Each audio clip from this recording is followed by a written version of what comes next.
Sports Social Podcast Network. Ohio, ready for some quick mental health facts? Let's go. Nearly 2 million Ohioans live with a mental health condition. In the U.S., more than 50% of people will be diagnosed with a mental illness in their lifetime. Depression is a leading cause of disability worldwide. So why are some of us still stigmatizing people living with a mental health condition when we know all of this? Let's listen to the facts and beat the stigma. Ohio, challenge what you know about mental health at beatthestigma.org. This podcast is sponsored by Ramp. Are you the decision maker in your company? Consider this. For the first time in decades, there's a better option for a corporate card and spend management platform. Meet Ramp, the only corporate card and spend management system designed to help you spend less money so you can make more. Most corporate credit cards offer points as incentives, but those points amount to less than their worth in real cash value. Ramp's corporate cards offer you cash back, real money in your pocket. Plus, you control who spends what with each vendor. And Ramp's software collects and verifies receipts automatically, which means you'll stop wasteful spending and close your books in hours instead of days. Businesses that use Ramp add up to 5% to their bottom line the first year. If you're a decision maker, adding Ramp could be one of the best decisions you've ever made. And now get $250 when you join Ramp. Just go to ramp.com/easy. Ramp.com/easy. RAMP.com/easy. Cards issued by Sutton Bank and Celtic Bank, members of FDIC. Terms and conditions apply. Thanks for choosing this free Anfield Index podcast. If you'd prefer to listen to this or any of our other shows without adverts, then now's the time to check out Anfield Index Pro. With AI Pro, you can supercharge your entire listening experience. You'll not only get all of our podcasts without the ads, but you'll have them far faster with our Quick Publish feature available exclusively for subscribers. AI Pro also puts you in the heart of our sound studio, with an option to listen to many of our shows live and interact with the podcasters in real time as the shows are recording. Upgrading couldn't be easier. AI Pro is available on all popular podcast platforms, and we have our own apps for Apple and Android. Just head on over to AnfieldIndexPro.com and get started today. Welcome to the Positivity Podcast on Anfield Index. My name is Matt McElroy, and I will be your moderator for today's discussion. I am joined today by Lubo Murkoff and Paul Jenkins. How are you doing today, Lubo? I'm good. It's been a bit of a lazy weekend. The weather is fine. I managed to go to the gym twice. Maybe overdid it a little bit. I'm feeling a little sore. And I have the Monza against Milan game on the background. So I'm all ready for this podcast. I'm all fired up. Is the game in the background exciting? It actually is quite exciting. I don't get to watch Serie A that much, just because there's only so many games that so many leagues I could follow. But I'm actually curious it was one of the free channels, and I wanted to actually watch to see how Pulisic is doing and Leao, what he looks like. So it's good, but Milan are losing down. They're losing. They're down 2-0, and Jovic got a red card. So I think they have an uphill battle. Well, enjoy that in the background. Yeah, I think that we're a little similar to you, where the weather is quite mild, and it actually made for decent conditions for going for a run this morning. So, Paul, how are you doing? Yeah, I'm doing very good here. It's been actually a nice day here. Generally hasn't been too bad. Bit sunny this afternoon, which was nice. Still pretty cold, but we're doing well. I've had a pretty chilled weekend. It was our 17th wedding anniversary yesterday, so in true fashion, to celebrate that, I watched football most of the day. So, how did that go over? Congratulations! Yes, and congratulations. Well, that's just generally how it works in our house. Even for the big, massive events and family events, there's generally football on in some shape or fashion. So, yeah, that's how we celebrate with a good football match. And seeing Liverpool get a good win always helps. So, yeah, that's been my weekend. That is actually true. Liverpool were playing yesterday, so absolutely you had to watch it. Mm-hmm. And as Always I tell my wife, there's always more sports. You can always watch more sports. Always. Doesn't matter. Any time of year, any place in the world, you can find more. Beauty of it. Yeah. Okay, let's talk about Liverpool. Um, since we last spoke, Jurgen Klopp announced that he would be leaving at the end of the season. Where do you think Jurgen should rank in the pantheon of Liverpool managers?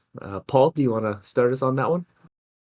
Yeah, I guess obviously he's right up there. I think when you look back, and it's it's hard to do because there's still the end of this season to go, and you're kind of wondering, what way is this going to end? How many trophies are we going to get under him, and um, all that type of good stuff. You have to take into consideration his 9 years in charge in the round in the whole, from what he took over and kind of where the club was and what he's done, and to kind of progress it from, I think, under Brendan, hadn't we finished something like eighth that season? And when he came in, he was, when Klopp kind of took over, we were languishing. It was pretty bad. Um, and for him to kind of galvanise the squad that he had that season and kind of move them through and bring in new players and get us to the point where won the Champions League, won the Premier League, we've won the FA Cup, the Carling Cup, Club World Cup, and all the different things that we've talked about previously that we've won under him. I think in that circumstance, you look at him and go, yeah, he's good. Um, when when you look at success in terms of titles, he's not he's not on the same level as the likes of Shankly and Paisley and some of the rest of them. But when you look at what he's done for the club, he has to be right up there as a manager who just got the club, understood the city of Liverpool, understood the people, the fan base. And when you look at it in a wider kind of uh, overall view of Jurgen Klopp and his time at Liverpool has been a massive success. And had you not been up against, the juggernaut that is Man City and the seemingly endless, supply of cash and the ability to do all these sponsorship deals in quotation marks that allows them to buy players and bring in the best manager and do all that kind of stuff, you would have said Liverpool would probably have had more success under Jurgen Klopp, and it would be easier to make that argument where you would say he is right up there as one of the top managers in our history. But I still don't think I still don't think that his lack of maybe getting more trophies means that he is not talked about in the same breath as Shankly and Paisley and Kenny Dalglish and the guys who we've looked at as our best managers, so to speak. Um, and yet you kind of look at it and go, Trophy Hall, Gerard Houllier won cups and won European trophies. Rafa Benitez won cups and European trophies. Had us on, finishing second in the league. You kind of look at it, if you're just looking at it purely on a trophy basis, he's probably around that level. But if you want to look at it in the whole, like I would put him above Rafa, and Rafa was one of my favorite managers at Liverpool. From my time of knowing Liverpool managers. And so that's kind of I would say he's right up there, but probably not just quite at the same level as Paisley and Shankly and those guys. Yeah, I'm looking at the numbers, and I think that, as it stands today, he's probably a top two or three manager all time for Liverpool. Like, he has the highest winning percentage of any manager that ever. Yeah. He is number one. And what you're saying in terms of trophies, if you exclude the Charity Shield, because that's not one of the ones that Liverpool puts on the Wall of Champions. Yeah. So as it stands today, now Klopp still has four more to play for, right? He has Mhm. six. If you look at Kenny, he has five of those major trophies. Part of that is because he coached during time when Liverpool was banned from European competition. So Yep. he could have won more on that. If we look at Shankly, it's 7 because he won the League Two, and then I don't know if we want to count that, but if you count that, then he has 8 major trophies. And then Paisley has 14 major trophies. So as it stands, probably Liverpool, Klopp is probably just a little bit below Shankly or Paisley, and at least on par with Kenny. Now, if Liverpool do win anywhere from 2 to 4 trophies this year, I think that definitely solidifies Klopp as like at least the second best manager ever for Liverpool. And like you were saying, it's unfortunate that he happened to be Liverpool's manager at the same time that, you know, Manchester City was allowed to cheat, and just nobody ever did anything to deal with that situation.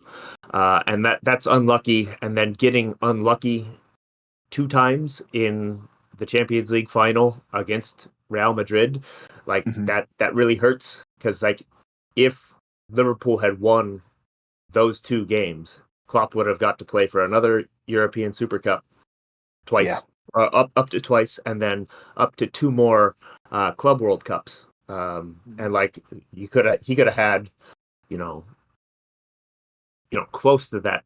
What are we talking about here? So that he could have 2 more league titles, 4, 6, 8. Yeah. So like he could be on 14 and looking at a maximum of 18. So at that point he would be like unquestionably the best ever. And so it is unfortunate that is how, like, that's the time period he occupied and then got a little bit unlucky. But even without that, he's still one of the best. Totally. Yeah, like hands down, like unquestioned. So Lubo, what do you think? So you guys touched on the trophies and the winning. The way I look at it is a couple of different angles, actually 3 different angles. One is the team that he assembled, the team that he built, how good of a team that was for a long period of time. And so in terms of winning games, right? And Matt, you mentioned in terms of winning percentage, he's the highest. I think he's the only one above 60. So in terms of and I know in the past he was a lot. Draws were just not as punishing for the team, and maybe sometimes in those when it was still 2 points for a win, maybe teams would settle for a draw. So that's why you could say maybe the winning percentages of Paisley and Shankly and those players was maybe those managers was maybe not as high. But if you look at just winning percentages, Klopp had the highest. If you also look at club ELO, which in some ways reflects how much your team is winning, Klopp is by far has the highest, basically the best team by the club ELO ranking. And again, the club ELO in some ways, just the way it's designed, it goes by how many games you win versus how many games you lose. So just looking at that, I would say he has been the best Liverpool manager in terms of just how many games he's won, how relatively few games he has lost. And also, even in the league, that he's had a couple of really unfortunate seasons with injuries, but he's built some teams that have won points. He had 3 teams above 90 points, and on any normal Man City minus cheating, that would be 3 titles. You also look at how many times he's been to 4 European finals, if you count the 3 Champions League and the Europa League, right? And he's lost, you would say, in all. I mean, especially the first 2, he lost in very unfortunate manner.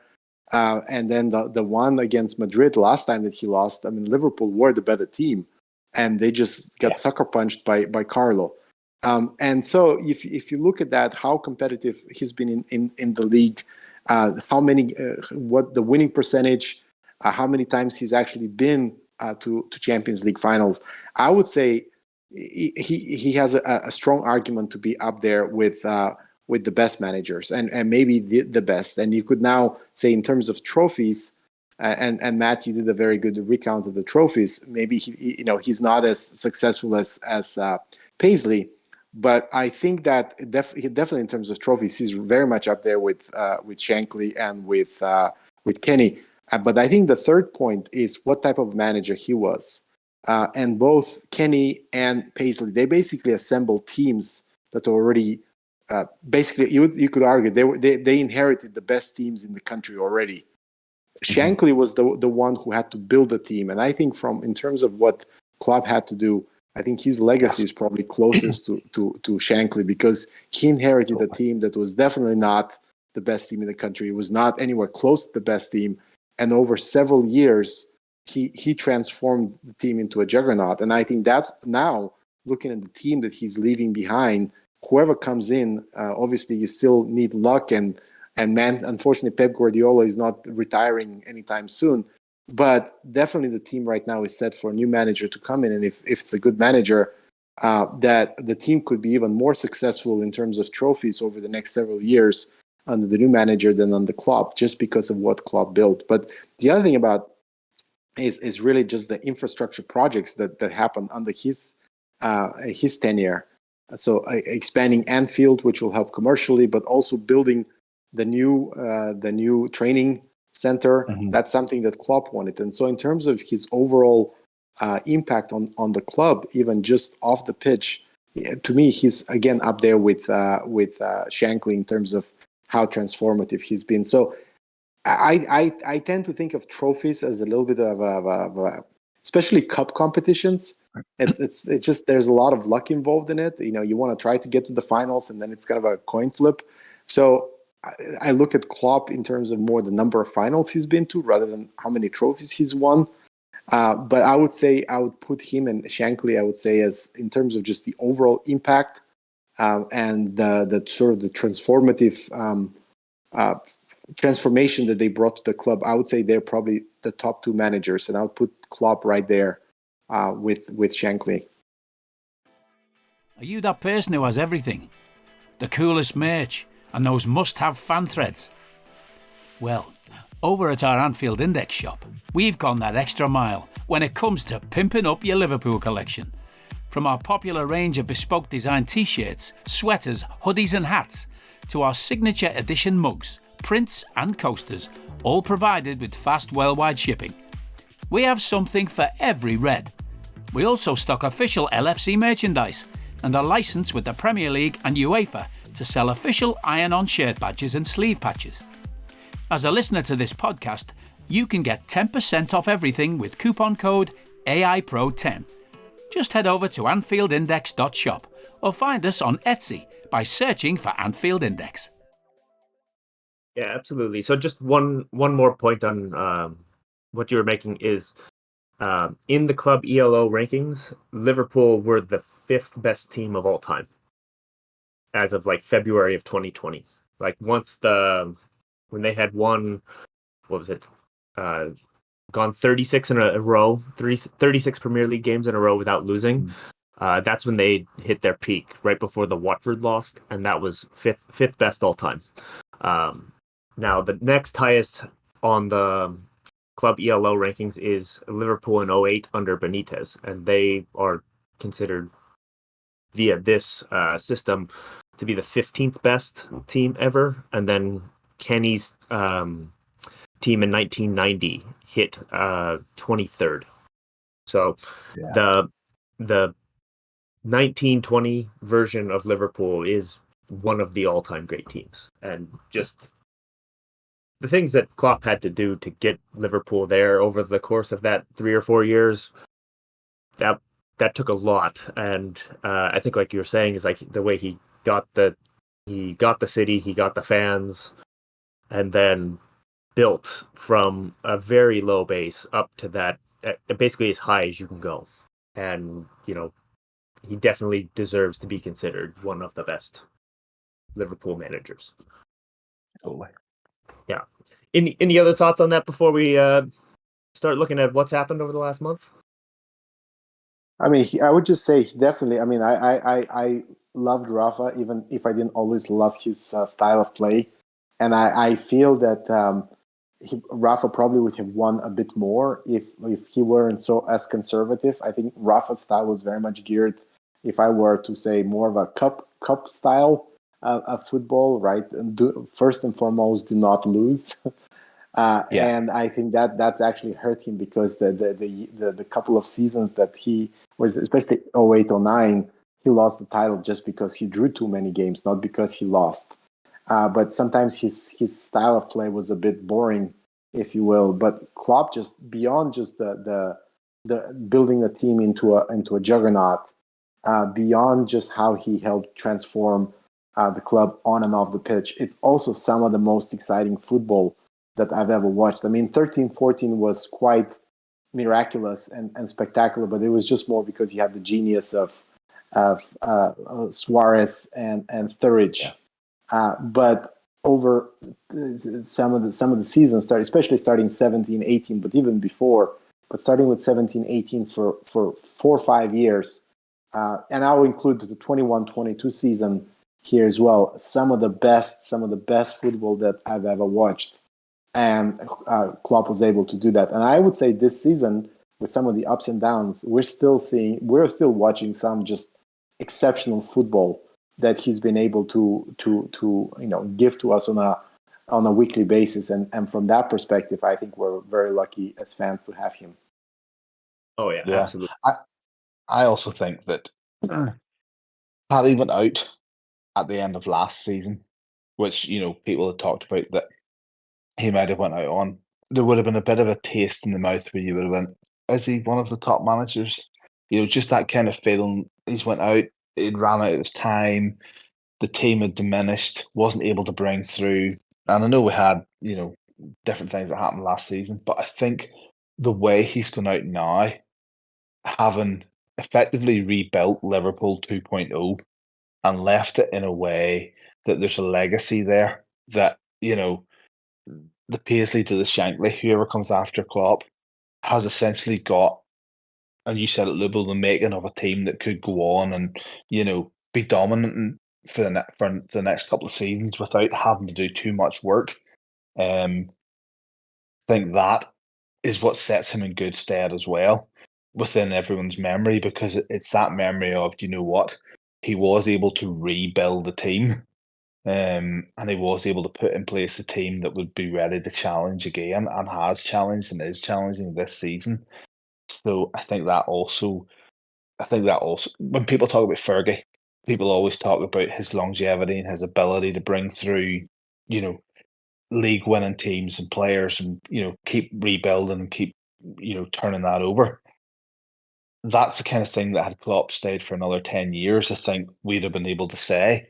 But even with him not staying for 10 years, you can now make the argument that, he was able to build a second team. He was able to overhaul that midfield and, set it up in a good place for someone. So I think that's also an indicator of someone who's who should be up there as remembered as one of our top managers. And hopefully he can win a few more trophies. I mean, we are still, we're competing for all 4. We have a chance, and we'll touch on that a little bit. We have a chance for the first trophy next weekend, next Sunday. But if he can add a couple more trophies, I think that would be great. That would be spectacular. But imagine winning a quadruple in your last season, and I know how difficult that is. I mean, if he did that on his way out, then some can say, well, it wasn't a Champions League quadruple, which is what he had the chance for in 21-22. But any sort of a double would be phenomenal. Treble would be amazing. A quadruple would just rubber stamp him as I would say one of the best. In fact, you could say just arguably the best. Yeah. Not just the best at Liverpool, but to do a quadruple would make him one of the best managers in football history. Yeah. Sports Social Podcast Network. When you wake up well-rested on a great mattress, everything becomes clear. I do overthink everything. Things you missed when you were tired finally reveal themselves. I should just get fake plants. It's the President's Day sale at Mattress Firm. Get a king bed for a queen price. Save up to $700 plus a free adjustable base with select Sealy mattresses. See a lower price? We'll match it. The right mattress matters. We'll find yours. Restrictions apply. See store or website for details. Yeah, absolutely. He's the man. That's all there is to it. So looking, yep, simple as that. And if you want to change your mind, Jurgen, You can stay as long as you like. If you're listening, If you're Jurgen, listening, please don't yeah. go. Please don't go. Please don't go. But We're but there, it's okay cheers. if you do. It's okay. We still love you. Yes. So looking back at the results over the last month or so, Liverpool returned to the Premier League with wins over Bournemouth and Chelsea before losing to Arsenal. They have since bounced back with wins against Burnley and Brentford. In the League Cup, Liverpool secured their place in the final with a draw against Fulham. So, Lubo, we'll start with you on this one. Were Liverpool's results and performances good enough given the tight race for the title? You have to say yes. I mean, you're disappointed with the Arsenal result. And you look at that, and even with the Arsenal result, I felt, even despite the dominance, but I just felt how they came out in the second half. I know they got very lucky with the own goal right at halftime because they were quite dominated in the first half. But the way they came out at 1-1, and I would say after the first 15, 20 minutes, I felt actually confident that at worst it would be a draw. I felt at worst it would be a 1-1, and we might have a chance to sneak in, sneak a last winner. And it came down to just a horrific sort of misunderstanding and error between Virgil and Ali, very uncharacteristic, and that's really what gave Arsenal the victory.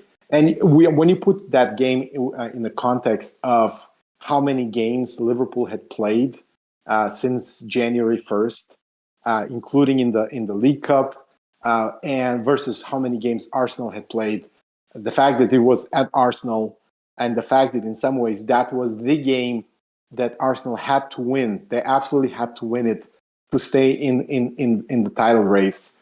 You could sort of understand it, right? But all the other games we won, we did not drop any points. You could say at Bournemouth, very tricky. You could say versus Chelsea, especially given how many games we had drawn against Chelsea. They were at Brentford. Though Klopp had not won again against Brentford and the last two seasons, and just knowing how physical that team was, and to be able to win all the other games, and to win them in a very convincing fashion, and to win them without having Mo, without having Endo, and with the injuries that Klopp has had to navigate, you have to say you just chalk off the Arsenal result as just kind of a one-off. It happens, and you just say all the other results were basically as much as you could hope for, especially because in the other games in the cups, you're able to advance to the final, and you're still in the FA Cup, and we actually have a pretty favorable draw, and we'll talk a little bit more about that. You can say whether it's a good thing that we're on all the cups, but I would say you just chalk up that Arsenal loss, and you just you're going to lose somewhere. But overall, the fact that Liverpool won all the other games, well, Fulham drew. You have to say these results were about as good as you could have hoped for. Yeah. So I think that's absolutely right. I mean, you got all the results that you needed except for one, and all of the games were very dominant for Liverpool over the last. And so I think that you're in a good spot. What I was worried about coming into this stretch is there have been times in the past where Klopp's teams have sort of dropped points in consecutive games in the January or February time. They just sort of get out of rhythm, and they'll have two draws in a row or two draws and a loss. And so I was worried with how the injury situation and having two guys away at the international competitions was going to affect things. And to go through those 5 Premier League games and only drop 3 points, that's fantastic. I think that's a 2.4 points per game average. That's running ahead of your season total right now. Averaging 3 goals a game. Yeah, all that stuff looks really good. And so, I'm quite happy with how things turned out. Like, it would have been better to get a draw against Arsenal, but you didn't need that win necessarily. So, Paul, what are your thoughts?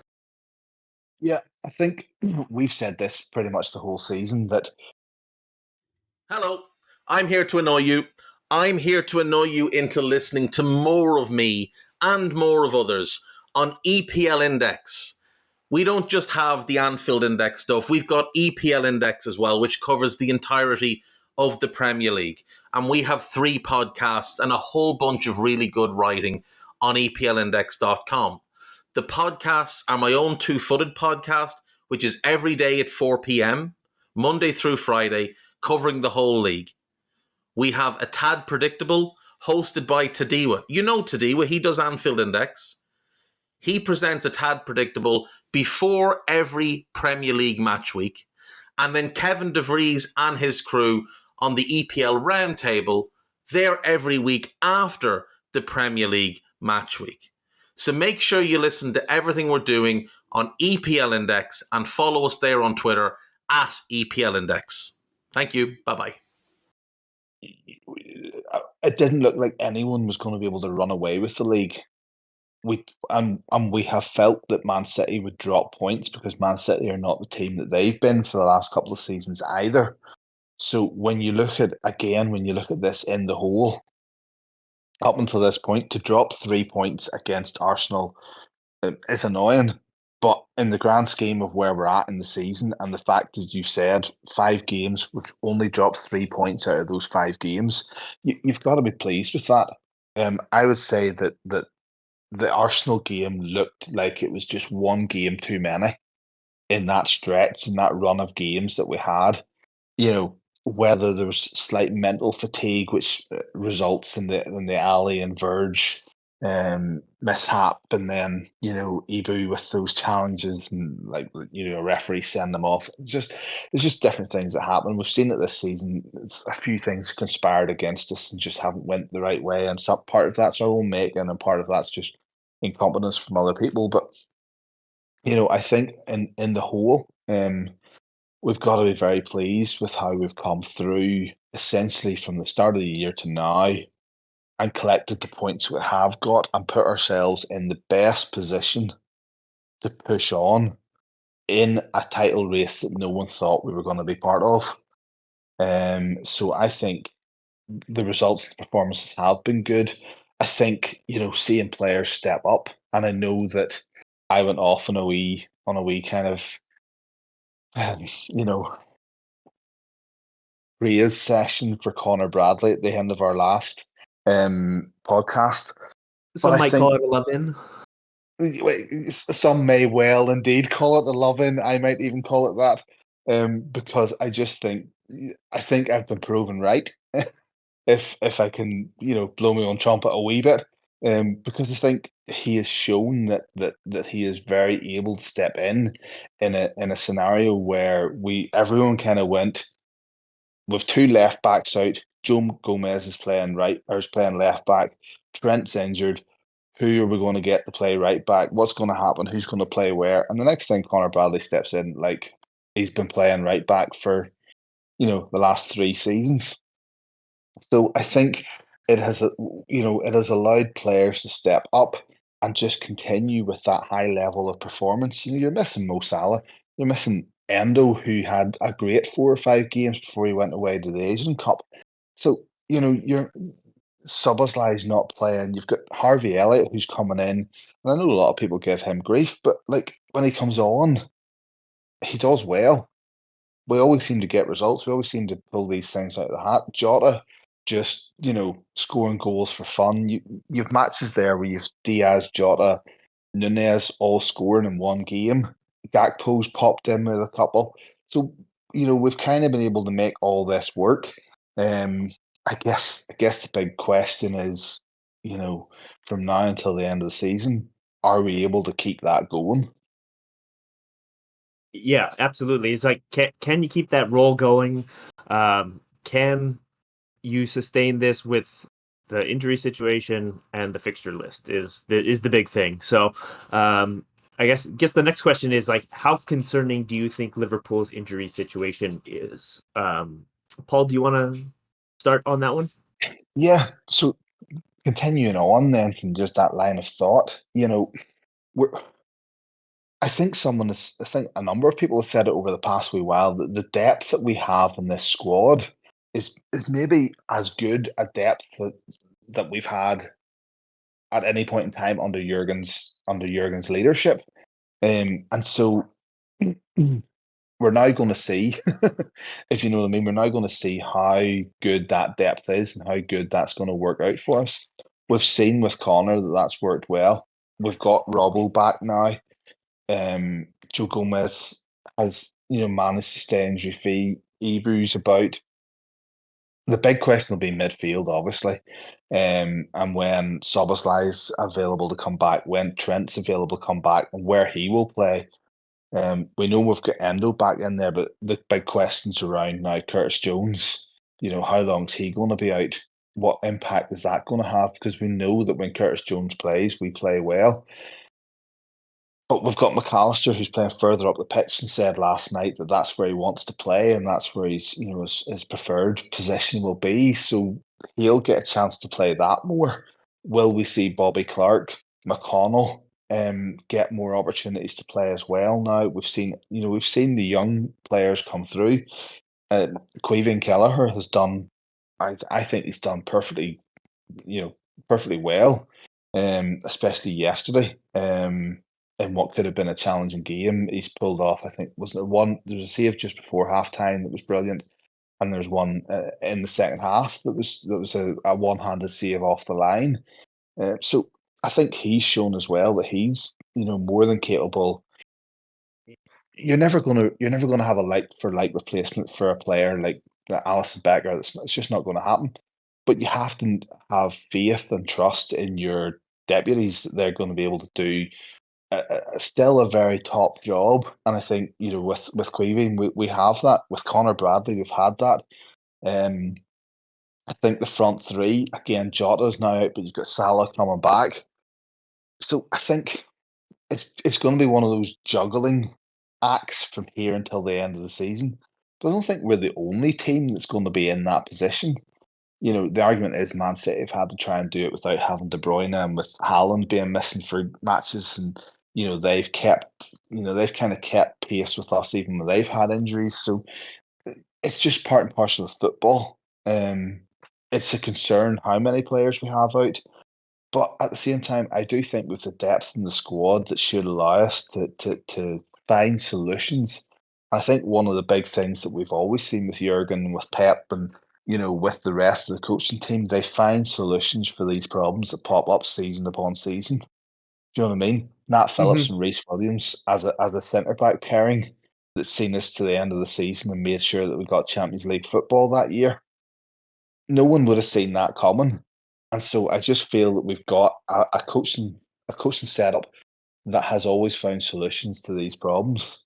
And so I think would it be better if we had less injuries? Totally.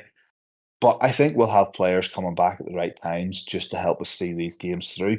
When you look at what the next games are for us, I think, aside from Chelsea in the League Cup final next Sunday, I think the teams and the matches that we've got coming up, we should have a good enough squad fit and available to win those games, and then have players coming back at the right time for the tougher games, if we want to call them those. Yeah, absolutely. And I think that, like you're saying, is Liverpool have a high number of guys injured right now, but they're not concentrated in a single position. They're sort of like spread out. And that sort of helps you be able to manage the minutes of the guys who are still fit a little bit easier, right? So like the big problem where the bottom fell out in the 2020-21 season was when all of the injuries were concentrated in a single position, and then you had to move guys from midfield into center back, or do a bunch of things to try to cover a position where you no longer had regular starters.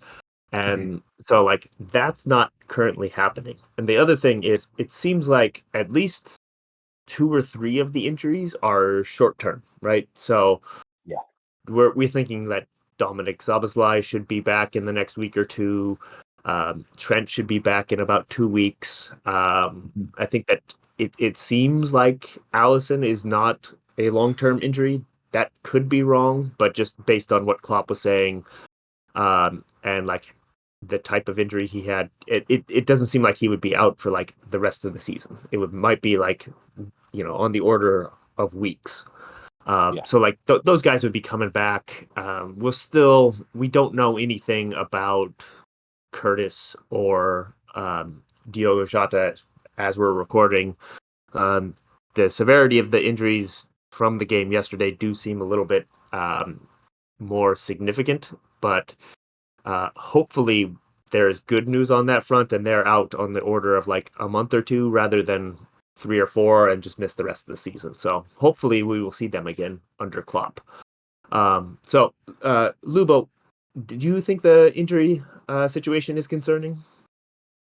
Well, of course, it's always concerning, right? Ideally, you don't want to have any of your players injured, especially some of the players that are so important. I mean, Trent and Dom, obviously.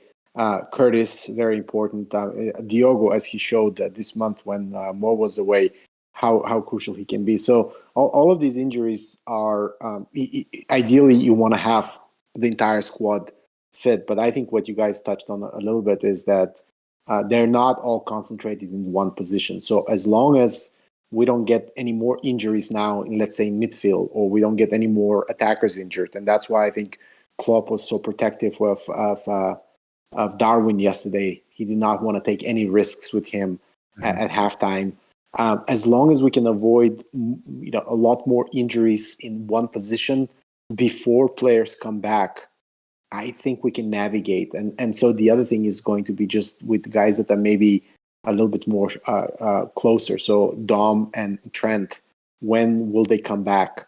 And Dom, hopefully, if Dom can be back for the League Cup final, you feel a lot better, even as a substitute, right? If Trent can be back before the Man City game, you feel better. And so I think that would be really important. Hopefully nobody else gets injured. We'll see what's the prognosis on Curtis and Diogo.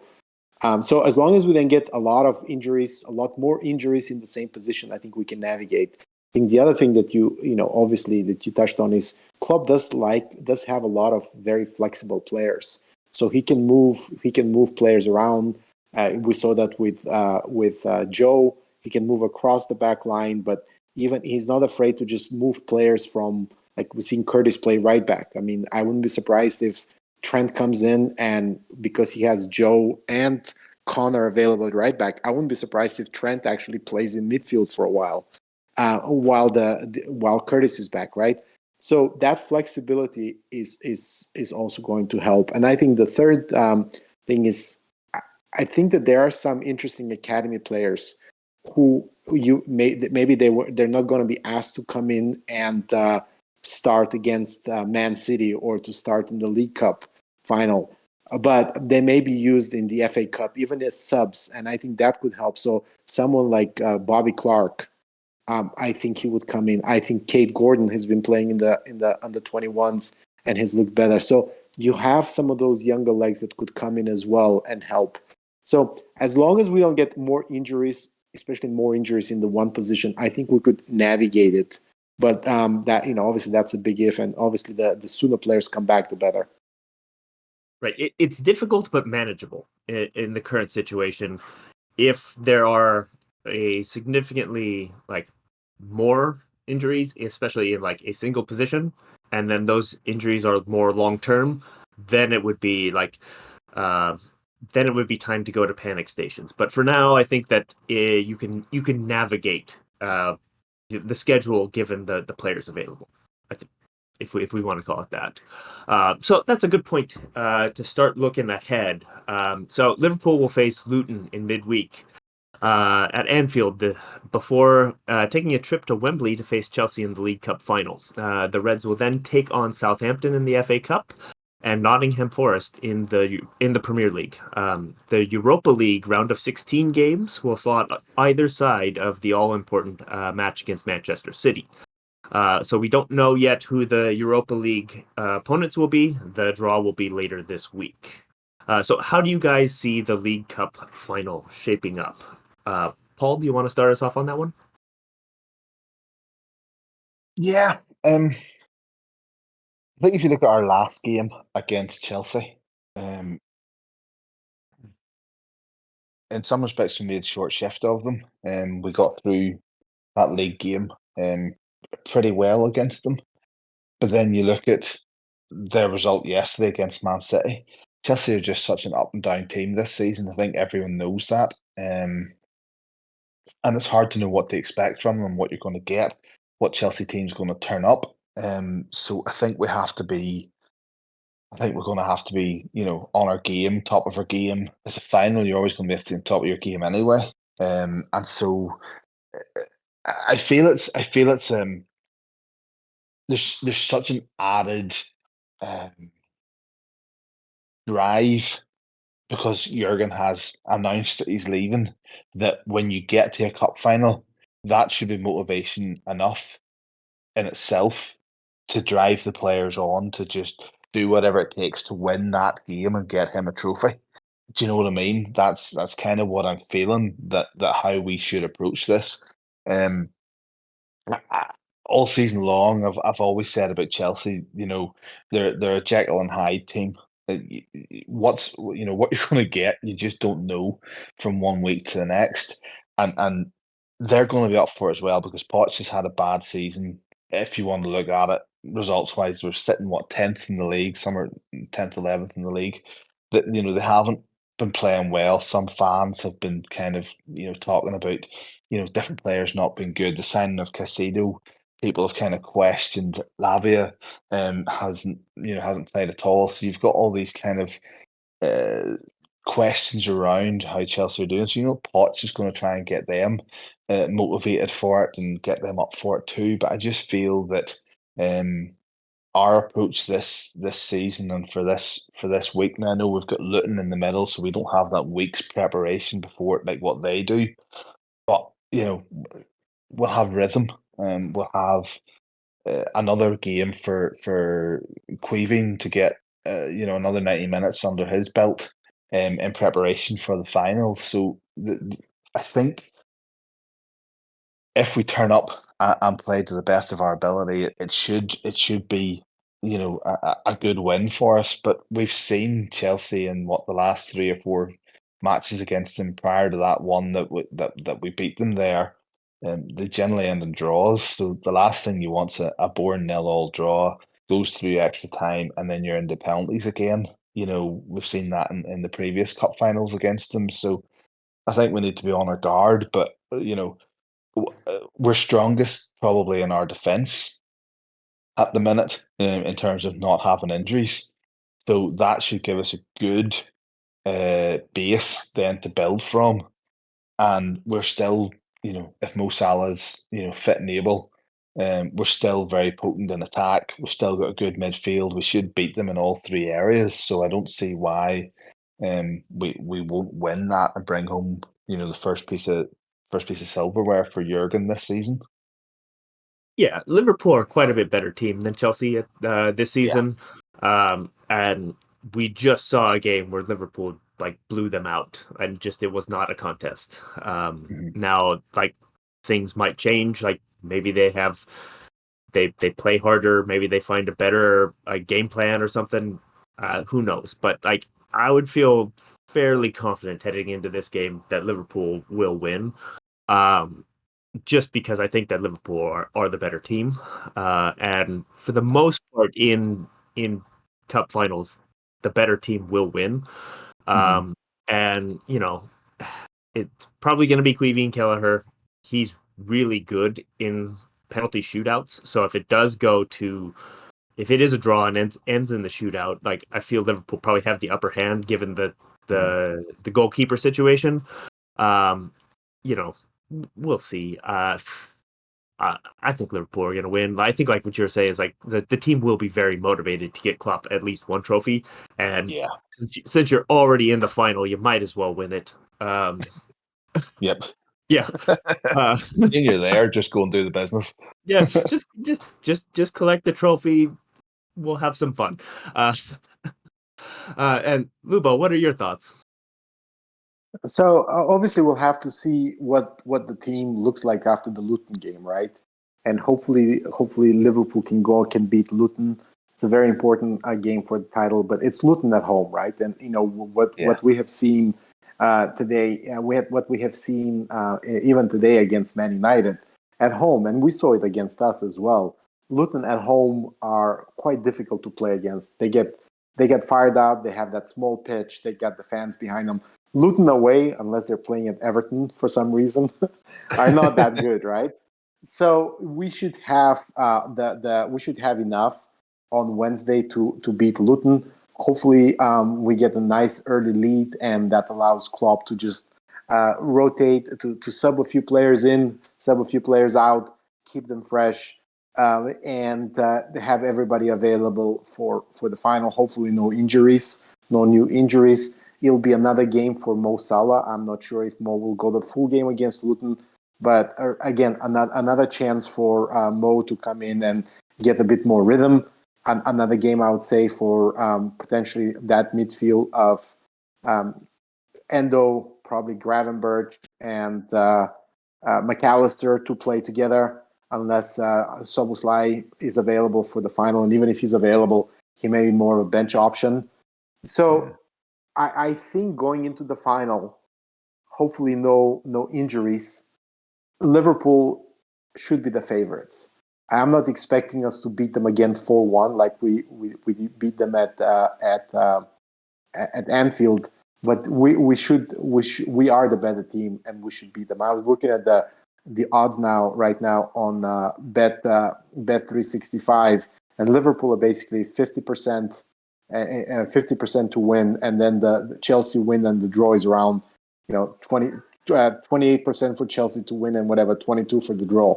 So I think even the bookies they see Liverpool as the better team. So if we can avoid injuries and hopefully we manage the Luton game well enough, we should be able to go into the final in a good shape. And then the other thing is that the game after that is not another Premier League game. It's the FA Cup game. It's the FA Cup against Southampton. But Klopp could be looking at that one as well. That's where I may just be rotating quite heavily. So he's looking at Luton and then the final, his two best team, his two strongest 11s, and then really rotate in the FA Cup. And it helps that the FA Cup is also at Anfield, right? So and hopefully that's how it works out. We will see. I mean, definitely you want to, if you're in the final, you want to win it. I have no doubts that the team will be super motivated. I have no doubts that Chelsea will also be motivated. And I think yesterday you saw that they were able to draw at Man City. It's football. Anything can happen. But also they had some opportunities, but also Man City was so wasteful. I mean, Haaland missed 3 big chances that were just I don't even know how he missed them, right? So on any normal day where Haaland is his usual self, Man City would win 3-1 and we would not even be talking about Chelsea, right? I mean, as a Liverpool fan, I'm very happy that happened. But and football is football, and Chelsea, they could get lucky as well in the final. But I think if we can put our best 11, our strongest 11 on Sunday, we should win. Yes. I'm expecting Liverpool to win. So it should happen. We'll just have to, see how that plays out, right? But all this winning does create a bit of what you were describing there with Liverpool will have a game in every midweek from now to the end of the season. So does this fixture congestion give you any pause or cause for concern? So Lubo, you want to start us on this one? So to correct you, yeah, if we advance in the FA Cup until the semifinal at least, that we would have a game we have 2 games a week for the rest of the season, assuming we also advanced in the Europa League, right? So if we were in a shout for the quadruple, or if we made it to the other 2 finals, that would mean a game every 3 days for basically the rest of the week. The rest of the season. So it is concerning, right? Because then the way it works now, if you beat Saints, then the game against Everton will be rescheduled. If you win that FA Cup, the game against Fulham will be rescheduled, and you only have 2 free weeks. And that's actually why the Luton game was moved up to this week because there's just no other place to put it, and it's not ideal. Ideally, you wanted to have a whole week to prepare for the final, but if you were to move the Luton game later, you could create a situation where you may have to play 4 games in a week, and you don't want to do that either. So is it concerning? If the injuries continue, it absolutely is concerning. It's obviously, we saw it in 21-22. The team can absolutely, and it's obviously a different team, but the manager and the coaches, they could definitely rotate and they could manage players to play 2 games a week for the rest of the season. The squad is quite big, especially if some of these players, if Trent and Dom come back pretty quickly, if Curtis and Diogo are not severely injured, and even if they take until after the international break to come back, there's enough players.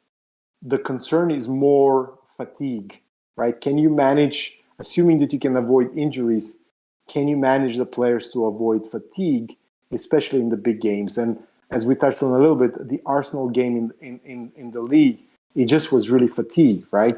So you had the players, you could start a strong 11, but if you have been playing a number of games in a row and you just happen to play against a team that has been, resting, especially, it doesn't even have to be Man City, it doesn't have to be Arsenal.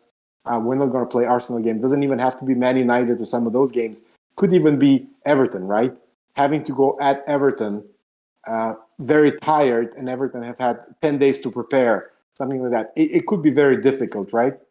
So I don't need a VPN. I've got nothing to hide. This is what I used to tell myself before I hooked up with LibertyShield.com. Not only is my home internet now fully encrypted, but I can now access all the websites I want, whenever I want, and do so from absolutely anywhere. As a Liverpool fan, I love to know I can now watch every match, regardless of whether it's on UK TV or not. My Liberty Shield VPN makes sure nothing is blocked and guarantees me super fast streaming speed throughout that match. You can get connected right now with their software package, which includes a 48-hour no-obligation free trial and instant access to their apps for Apple, Android, Fire TV, PC, Mac, and Android TV. Or go a step further like I have and get one of their pre-configured VPN routers. These small but powerful devices allow you to easily connect every device in your home to VPN, making it the perfect solution for smart TVs, Mac boxes, and games consoles. Visit LibertyShield.com today and use coupon code AIVPN25 to get 25% off at checkout. On the one hand, you want to win everything. On the one hand, you want to win every trophy. You want to stay in. But if we get lucky with the draw in the cups, so Southampton, we should win. Who knows what's in the game after that? We get Coventry at Anfield again, right? If the draw works out, or in the Europa League we get Freiburg, and we get, I don't know, one of those teams, right, that are not. You don't come against Milan or Bayer Leverkusen in the early rounds. It is absolutely possible that you could just stay in all the competitions and keep winning. It's not going to be easy. We'll need to get lucky with injuries. We need to get the injured players back. We need to get luck in the draw, but it's definitely doable. But it's not going to be easy. It is possible that we get knocked out of one of the competitions, and hopefully that doesn't happen. It is possible we drop points in the league game, and that would be soul crushing. If you do that, then you lose to Man City by 1 point again. But that's kind of how football is. Yeah, I think that you're right, that it's basically draw dependent, right? How much you can actually rest while playing is, I guess, sort of the way it can go. Because like you were talking about there, at least one lower league team is going to be in the next round of the FA Cup. There's a potential that up to 3 other lower league teams are in the next round. So maybe you draw against Coventry in the FA Cup. Maybe you get an easy draw in the Europa League. The other thing in the Europa League is a couple of the teams are pretty far away, like Turkey, and Azerbaijan. So as long as you don't have to make one of those like really long flights, that could also help with recovery. And so a lot of how much fatigue you're going to load in is how hard the games are going to be. So the easier the draw, the less effort you might need to exert to get to the next round. So Paul, do you have any thoughts or concerns about fixture congestion? No, I wouldn't. I wouldn't say overly concerned about it. I think you guys have made obviously the valid points about the players maintaining injuries, making sure that we don't have anything. I think the biggest you have a run of games that are going to be incredibly draining. Matches that are maybe going to take a lot out of the players, and I think the reality is over the next wee period of time, apart from the League Cup final, and apart then probably from the Man City game, the games that we have should not be that level of taxing that players get really heavily. And so we should be able to manage rotation during games. And I think one of the things, I think that we've seen really this season is in-game management, Klopp's management of minutes of players during games to make sure that, if they played 60 minutes, we're doing well, rotate them out, get someone else in, give them a rest for 30 minutes so they're ready for the next game. I think, do you know what I mean? I think all that this season has been really, really good. The five substitutions, up to five substitutions per game, I think we have used incredibly effectively through this season.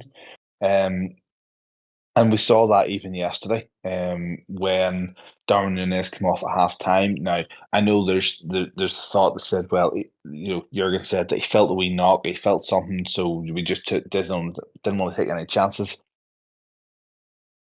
Again, it's still that wisdom of, you know what, we don't even need to use him for the second half. Let's just bring him off, make sure that we don't do anything to aggravate anything any further. And there's other players that want to play, and we've seen that yesterday with Gakpo coming in, and getting himself a goal, and all that kind of play that went with it. So as long as we continue with that and have the players that were able to do that in-game rotation and good management of minutes, I don't see there being too much of an issue between now and the end of the season. But you guys both said it. It'll come down to injuries, and when players come back from injuries, and how we can kind of manage that and the workload between now and the end of the season. So, yeah, I'm not overly worried about it, but you know that there's a fine line. There's a fine line where you could end up being very worried about it. But at the minute, I'm still pretty relaxed about how that's going. Yeah, and I've just been looking at the schedule again and counting like the home versus away in the Premier League, and it looks like there's 7 home games and 6 away games, and one of the 6 away games is at Everton. So for at least for the vast majority of the games are going to be in Liverpool, even if one of them is at Everton. So that actually will be in the direction of Liverpool in terms of how things close, and you only have a situation where you have back-to-back difficult games in match week 36 and 37 when you have Tottenham and Villa back-to-back, but otherwise it's a hard team and then weaker teams and then maybe a hard team and then some weaker teams. So like that does sort of work in Liverpool's favor as well. So Lubo, any other thoughts on this? I mean, my last thought is that I agree with Paul. If you just look at least the games that we know right now, obviously we don't know what the Europa League draw is going to look like, and we don't know if we beat Saints what the next FA Cup game could look like. But in terms of looking ahead, and this speaks a little bit to your point, I think that the two definitely super intense, if you say super important games, are going to be Chelsea and then Man City. And hopefully we can win both. I would say those are going to be pivotal games. If you win both of those, then obviously you have a trophy, and then you have maybe a little bit of a daylight between you and Man City. But again, it will come down to the point that you made, Matt, also around the in-game management and rotation and how Klopp is managing the players. It will come down to the draw in the Europa League and the FA Cup if we advance. So that we'll need an element of luck, and it'll come down to hopefully players come back pretty quickly. I think when next time we record in about a month, we'll reflect back and we could say, wow, we got really lucky with the players coming back. We got really lucky with the draw in the cup competitions, and we're still in all four and we're looking very good. Or it could be like, we really got unlucky with injuries and with the draw, and now it's looking maybe we got one or two cups to only look at. So hopefully it's the former. Hopefully we'll stay positive because the results will have gone our way. But it is, in some ways, it is going to be a pivotal season, pivotal part of the season. Especially you're looking at about a month before the next international break, and I think there's 8 games. So that is a lot of games. You're talking about a game every 3 days or so, every 3 to 4 days again. So that will be a crucial part of the season. Yeah, and like you're saying there, it's like Liverpool also have to get lucky with their guys coming through the international break without getting injured by their national teams. And so, like, we don't want to talk about that. We've had that happen a couple times, so need to just avoid that. Maybe they can all fake injuries so they don't have to go anywhere. But getting back to the games. So Lubo, we'll stick with you on this. Do you think Liverpool have to beat Manchester City to win the Premier League title? I think if they beat Manchester City, they would be the favorites in the title after that game. I think if we draw against Man City might be the favorites, even if we're ahead of them in points. So to answer your question, I think yes. I think we need to beat them to really win the title. Interesting. So I don't think you have to beat them to win the title, but you can't lose. Like if Liverpool lose, then it's probably not on. But I think a draw could be sufficient, right? If you get the draw, you're still in the driver's seat, and you just have to win your games. And Manchester City will probably drop points in one game after that, and so I think that'll be like just barely enough. But at the same time, beating Manchester City at home is like a trampoline event, and I think that just sort of pushes you over the line and makes it so you do win. But I don't think that you necessarily, like, it's not a requirement to win the league, if that makes sense. So, Paul, what do you think? I agree with that, what you just said there. It's not a requirement. I still think mathematically we can lose that and go on and win the Premier League, can't we? After yesterday's result, I think we're in the position. It depends on what happens in the Arsenal City game. So if Arsenal and City draw, like, that's the best possible result for Liverpool. But then because like Arsenal is still like technically in it, and if they beat City, I think that then they could overtake Liverpool if Liverpool and City draw. Right? It's like there's like some weirdness because it's the assumption. Yeah, that's it's the like assumption that Arsenal win out from here to the end. I don't see Arsenal winning out from here to the end. Right. Yeah. So like that's the thing is like Arsenal's technically still a player, but they are like they were a player last year and then found a way out of the race with about 5-6 games to go, and that's what I would be predicting happens at this point. Is like Arsenal will find their way out at some point. Yeah, because I guess my question is, if we lose to City, and City are our only rivals, so take Arsenal out of it, we can still go on and win the Premier League if we win every other game. I don't think that's true because Liverpool would only have I think it's a two right. If City win their game in hand, they would be 1 point behind, so that would put them ahead by 2. Yeah, okay. So then we need to. You're right. Then your point where you said we don't need to win it, but we can't lose it, is what we need to do. And I think, but ultimately, it's one of them weird ones. I actually think that we can win against City.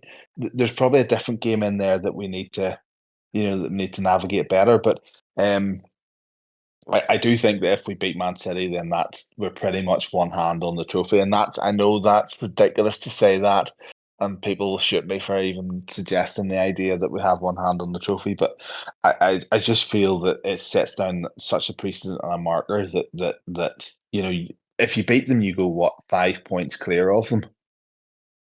4 points clear, whatever it is. 4 points clear. I know. Sorry, it's 10:15 here at night, and I've had a long day. My maths I mean, great. like they're currently 4 points clear, but then there's a game in hand, so then you have to like account for that. That's Brentford on Tuesday night, isn't it? Yeah. So, something like that. Yeah. So, well, like, just win.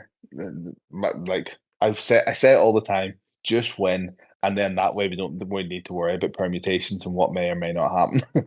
Just win. I think, the psychological impact. If you remember back in 1920 season when we beat Man City 3-1 at home, and I think we beat them and we moved. I think we moved 8 points ahead of them or something like that. I think that and then we went on to just win pretty much every other game until I don't know forever.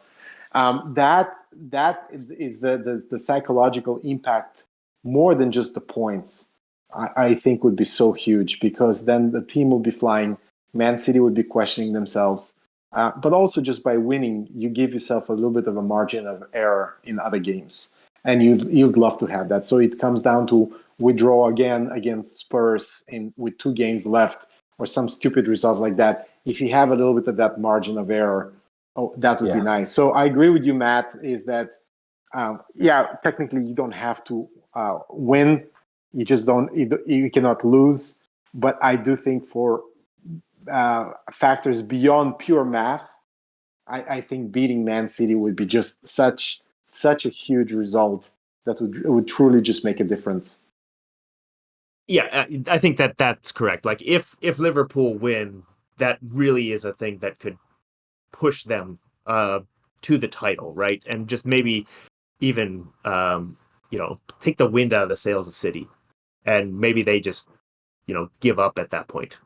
That's the hope, at least, right? Is like, and I think that's the way you have to beat City. Is like you have to like put them so far behind that they just sort of start going through the motions and stop like that mental advantage that they have. Is you have to make them think they're beat, and that's what Liverpool. Exactly. Right, Liverpool did that in 1920, and so then maybe they didn't try as hard, and that's why they won. That's why, like what we've seen just over the last 6-8 years, whatever, for Pep is once they get into this, like we're just going to grind through everybody, they're unstoppable, and so you have to break them of that mentality to win. Yep. I think that result yesterday against Chelsea is major. Yeah, because if they drop points City in one other game before they play Liverpool, like they might already be like one foot on that path. Yeah, because I think City expected yesterday. I think they expected even when they went 1 down and brought it back to 1 each, they expected to go on and win that, and they had their chances to, but they didn't do it, and that's massive as well.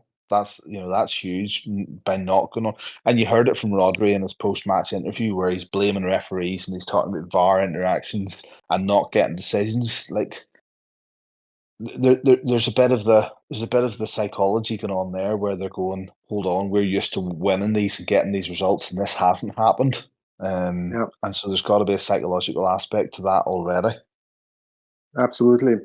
And if they were to drop points, and they have difficult games, obviously they're playing home to Brentford, and they beat Brentford fairly convincingly, but they actually had to come back in the second half. And Brentford last year beat them twice.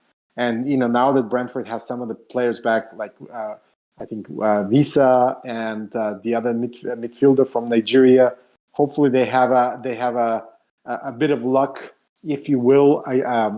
This Tuesday, I think they're playing against Man United as well, and Man United are kind of crap, but you never know. It's a derby, right? And they don't need to necessarily lose.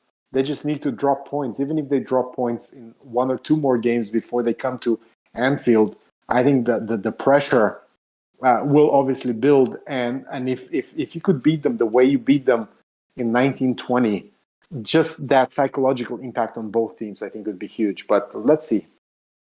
Yeah, absolutely. So I think that's a good point for us to start coming to a close. So any final thoughts, Paul? Not really. I think so far it's been a really good season. It's been a really positive season. This stretch from when we did our last podcast has been very good. We've seen the emergence of Conor Bradley. We've seen players step up, do what they need to do in the absence of Salah, in the absence of Endo, in the absence of Trent and even Dom. You know, we've had a 10-minute cameo from Thiago, which people didn't expect to see. He may have played his last game for us. So 10 minutes for this season. He was nice for those 10 minutes that he come on. But yeah, I think it's been a good 3 or 4 weeks here. We just need to kind of keep going with that, keep the belief, and hopefully the next time that we're talking about having 1 trophy under the belt, having beat City and ready to beat City and ready to kind of attack the rest of the season. Absolutely. And then Lubo, your final thoughts. We just need luck. We just need luck with the injured players to come back. We need luck with players staying healthy, no more injuries, and then need a little bit of luck with the draws and in the cup competitions. And why not? Maybe we need a bit more luck with VAR decisions. But if we can get the rub of the green in these departments over the next month, we could be looking very pretty in all 4 competitions and feeling even more bullish and positive when we speak the next time. Yes. So thank you for listening. Let's go get a trophy. And until we talk to you again, up the Reds. Up the mighty Reds. We hope you enjoyed listening to this Anfield Index show. Please be sure to subscribe to our channel so future podcasts find their way to your device automatically. There's nothing quite like fan engagement, and we'd love to know what you think of anything discussed on this show. The best way to get in touch is over on our free Discord community, where both podcasters and listeners debate the hottest LFC topics 24/7. Sign up free now at AnfieldIndex.com/Discord. You won't regret it. You can also follow us on Twitter at Anfield Index and find us on Facebook by searching for Anfield Index. Oh, and before you go, we'd love it if you could leave us a 5-star review on your favourite podcast app. It only takes a couple of seconds, and it means the world to the people who create these free shows. Sports Social Podcast Network.